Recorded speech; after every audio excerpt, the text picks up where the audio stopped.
Well, happy Pride Month from all of us here at What She Said. Tonight, we are focusing on LGBT entrepreneurs who are helping drive our economy and create change. So joining us is Mandy Rennehan, the blue-collar CEO and founder of Freshco, not the grocery store. Mandy, like the name, how are you going to get past that? You know what? Don't be talking. You were first, though, right? I was first. Yeah. Absolutely, I was. And then the tidal wave hit me, and it's called a grocery store named Freshco. Oh my gosh! So how are you getting them? Tell everyone that thinks we're talking groceries what we're actually talking about. Well, my Freshco that was here first is a Subtle facilities firm comprised of 3 divisions: maintenance, construction, and projects. And we are what I would call probably one of the number one retail specialists in Canada and the Eastern United States. How the acronym I would use is that we are their nutritionist and their favorite plastic surgeon. So we make them look amazing all the time. They're trending all the time. We're talking like retail spaces like Yes. Tiffany, Apple, Nike, Lululemon, The Gap. You know, your client list is not shabby. It's mediocre. Yeah. Okay, but how did you start in this? Because you're a nice girl from Yarmouth. Did you just call me a nice girl? I called you a Thanks, nice sweetie. girl I from appreciate Yarmouth. that. Yeah. I appreciate that. Well, it's Yeah. Nova Scotia. It's down east. How did you get so big, or as Donald Trump would say, huge? How did it get here? Well, my back and my arms grew from shovels and cold beer, and Oh, you are from but the Nova business Scotia. grew. Yeah. Well, you know what? Grew up in Yarmouth a long time ago. And as you can see by that little gray swirl, it was Arctic highlights. Yeah. Arctic highlights. Okay. No highlights, real. For real. I'm going to tell you. Yeah, they're real. And so, when I grew up, I was always known for being the athletic girl. I was bigger, stronger, and so really I wanted to be playing with the guys because really I kind of thought that I would hurt a lot of the girls, and sometimes I did. They got over it. I think you'd hurt a lot of the guys too. I actually kind of did that too, and so from a very young age, I just knew I was wired differently on many, many fronts.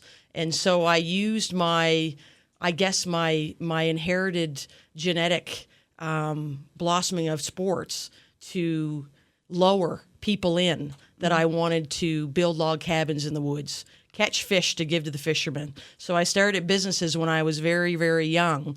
And so, to give you an idea, my father was a lobster fisherman, and so every day there would be what we called bait bags really they were more farming bags full of fish that they used to put in the lobster pots. Mm-hmm. And so one night he gave me shit, and he said, "What are you doing, leaving the house?" He says, at 10 o'clock at night. And I said, "Well, I'm going to go dip kayaks." And he goes, "Oh, no, you're not." So anyway, being fearless and knowing that he'd probably kick my butt, the next night I went out again. And that night was the biggest catch we'd ever had. And so literally I had to come back and get him and my brothers, or I knew I would lose it all. And he just stared at me. And I thought he'd get mad at me, but he just, still to this day, he gives me that same look like, "Who are you?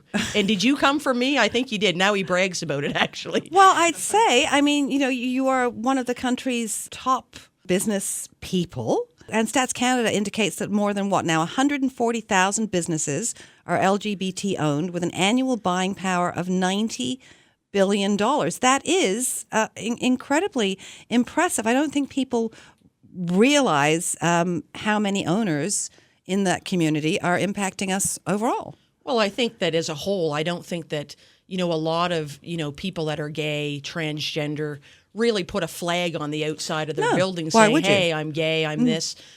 This is actually, my first time of being able to add my leverage and my experiences to the community on this level in this mentorship program. And as a whole, I think there's a lot of awareness that people. It's the guy or the girl next door that you're like, "Hey, let's go have a beer, let's go have a drink," that is running truly a gay-owned business or a women-owned business for that matter. But we need people, and your business it is so great at this time because we need people to consider the trades Absolutely. as their future. Well, I mean, back in the day, it's like I tell people, I mean, I left home with a dirty hockey bag full of whatever I had. I don't want to hear about it. A personality. You're going to have to. You asked me the question. So you leave home with a dirty hockey bag, a personality, some ambition, and then, along the way, you figure out your boyfriend, holy shit, if that's going to be my life, then I figure, I'm yay.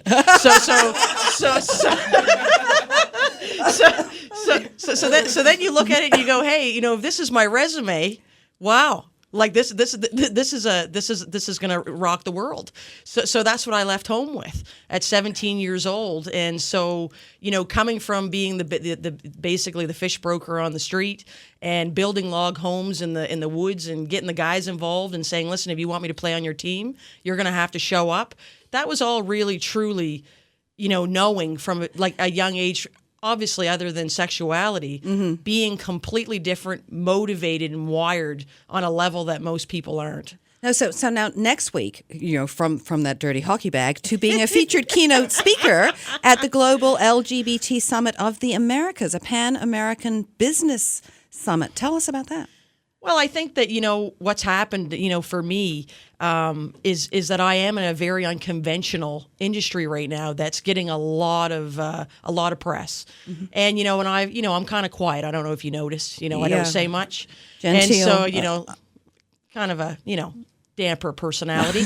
And so, so basically what's happened is that I've kind of hit the keynote speaking circuit, and it kind of happened from when I won one of the most powerful women awards, and they put me on a panel, and I don't even know if they knew what was about to hit them, and I don't really know not how to be this way. I don't know not how to swear and cuss and sometimes just tell it like it is. There's kind of that fearless part of me, and so it turned the room upside down, and there were lots of lineups and lots of hugs, and so right at that moment, you realize people want real today. Yeah. They want somebody who's authentic. They want to cut to the chase. They want to cut to it. Yeah. They're sick of the shit. Let's just say it. Yes. And so basically everybody from that moment's talking about this blue collar, chubby ass bear from the East Coast that made it big.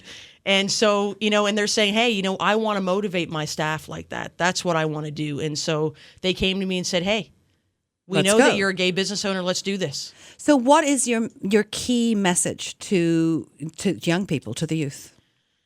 In general? In general. Or to, I have to tell you, I have a lot of empathy right now for a lot of the young men and women.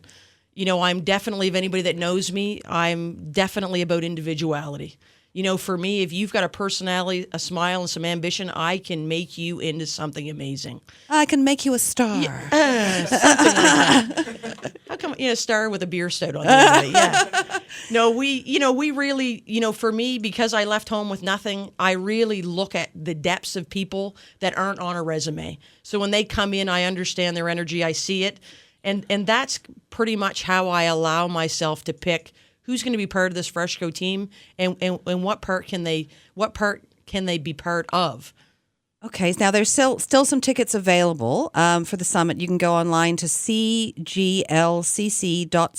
That's correct. /Summit 2017, and you will find that. We'll put links up. Everything will be connected. And to learn more about Freshco, not the grocery store, you actually got freshco.ca, which is pretty good handle. Here's the irony in that, is that back in the day, when Canada was saying, hey, you know what, we're somebody too on this dot, whatever, .ca was cool back then. Little did I know that, .com was really the giant. Yes. And that's the other thing when you're going through the business realms, that sometimes the advice that you get is not the best advice. And if anybody's listening, just know in Ontario, you can incorporate anything with the same name as long as it does something different.